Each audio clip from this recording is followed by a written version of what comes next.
Яктан эми айтып кетчү эң чоң нерсе бул элибиздеги ишеним бүгүнкү күндө парламентке эмес жеке бийликтин баарына эле ишеним кетип калган да.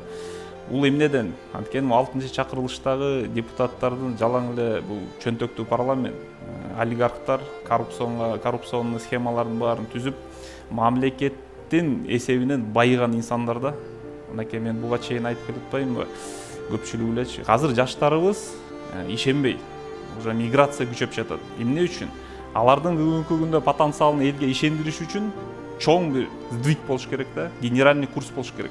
Ана бүгүнкү күндө биз жаңы келген бийлик өзүнүн удобный кылып, өзүнө керектүү мыйзамдарды аткарып атышат, өткөрүп атышат.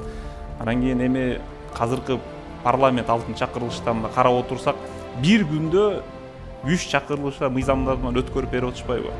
Кнопка баскычтардын баары чогулуп келчү. Бул эмне дегендик?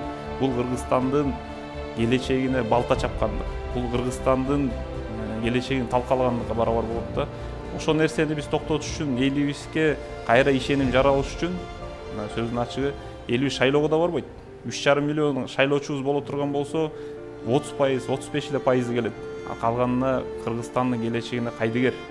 Эгер биз кыргыз элибиз Кыргызстандын келечегине кайдыгер карап турган болсо, албетте, азыркы отурган бийликтеги, бутактагы бүт чиновниктердин баары каалаганча чөнтөгүн кампыйтып, каалаганча акчаларын чет мамлекетке чыгарып, миграция маселеси күндөн күнгө күч алып, ошо миграциядан түшкөн акчабыз бияка келет. Бүгүнкү күндө 95% импорт менен жашайбыз Кыргызстан. Биз эчтеке өндүрө албайбыз.